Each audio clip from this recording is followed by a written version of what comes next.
drive through the desolate, rocky moorlands of Dartmoor, and you will eventually find yourself on a very specific, isolated stretch of rural road. It's quiet, it's remote, and for decades it has been the site of a recurring, highly specific nightmare.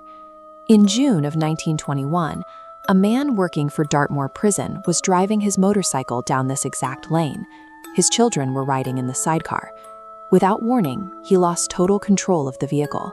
The children were thrown to safety, but the man was killed instantly. 2 months later, an off-duty British Army captain crashed his own motorcycle on the exact same grassy verge. But when questioned, he gave a very specific reason for the accident. He claimed a pair of large, muscular, hairy hands materialized out of nowhere, closed over his own, and physically forced him off the road. This diagram outlines the specific profile we are looking at: documented fatalities, multiple highly credible witnesses who had no connection to each other, a geographic focal point, and the exact same visual anomaly reported over and over again. We are dealing with a geographically consistent horror. The question we have to answer is how we categorize an identical, repeating anomaly without instantly defaulting to pure myth. The easiest response is to write off the crashes as reckless drivers inventing excuses. But 3 years later, in 1924, a married couple was staying in a caravan parked right next to that same stretch of road. Late at night, the wife wiped condensation off her window, only to find a pair of hairy hands pressing against the glass from the outside. A stationary vehicle in the dead of night presents a data point that high-speed driving dynamics can't account for. The manifestation occurred without the mechanical stress of a moving vehicle. To process this, we have 3 distinct analytical frameworks to choose from. We can view this as a genuine supernatural entity, a shared psychological breakdown, or a strict environmental hazard. Here is the core trade-off. If you accept the stories purely as supernatural myth, you get a thrilling tale for a campfire, but you completely miss the empirical, actionable lessons about how human psychology actually processes trauma in real time. The analytical lens you choose to apply to Dartmoor will dictate everything. It determines whether you simply validate the terrifying claims of the victims, or if you actually uncover the scientific reality of the site. This comparison matrix grades our 3 competing theories against the established facts of the Dartmoor case. Our first framework is the literal translation, the supernatural entity. This theory accepts the witness testimony at face value, suggesting a demonic or ghostly force is physically taking control of steering wheels on the moor. The strongest input for this theory is its alignment with the data. It perfectly accounts for why decades of unconnected, credible witnesses all reported the exact same visual match. The massive trade-off, however, is obvious. It requires you to abandon the laws of physics. More importantly, it offers 0 actionable preventative measures to keep future travelers safe on that road. The supernatural lens completely validates the visceral, genuine terror those drivers felt. But as a tool for solving the actual problem, it is an intellectual dead end. So we strip away the myth and look at the dirt. This road is steeply cambered and historically treacherous. In the early 1920s, navigating these sharp verges on primitive motorcycles required immense, exhausting physical exertion.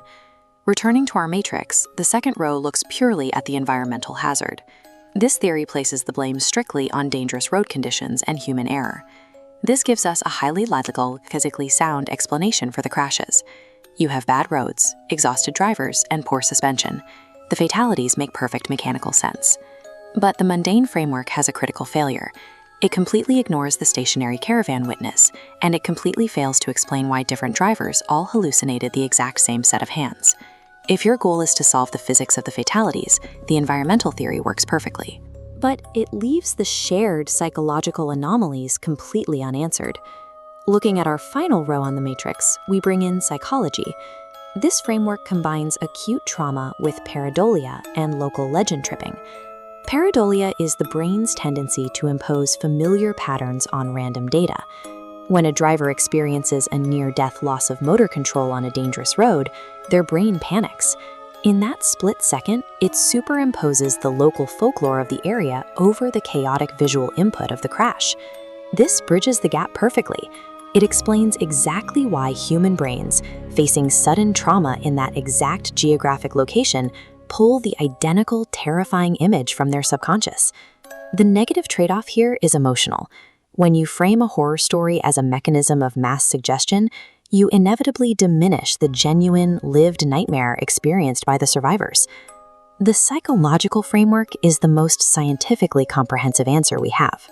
But to accept it, we are forced to accept that the human mind is highly susceptible to its own fictions. This quadrant chart maps how viewers process the Dartmoor case. For investigators in the top quadrants, Dartmoor is a case study in myths masking trauma. For the rationalist profile, utilize this site as a masterclass showing how geographic hazards breed mass hysteria. The ultimate trade-off of the entire case comes down to a choice. You are deciding between an elegant, terrifying myth or the messy, complicated reality of environmental danger. We use the label paranormal because it is easy. It is simply the best tool humans have to categorize geographical or psychological chaos that we cannot readily process. Adopting the psychological and environmental framework yields a rigorous, evidence-based understanding of the Dartmoor incidents. You get the facts. This lens trades the narrative clarity of a monster for the complex variables of physical and mental limits. The danger on those moors stems from hazardous road geometry and the inherent vulnerability of a panicked driver. When exhausted, terrified, and fighting for your life, your brain rapidly constructs illusions from chaotic, ambiguous inputs to make sense of the panic. Under extreme stress, the brain bridges gaps in perception with tangible threats, making a hallucination feel indistinguishable from reality.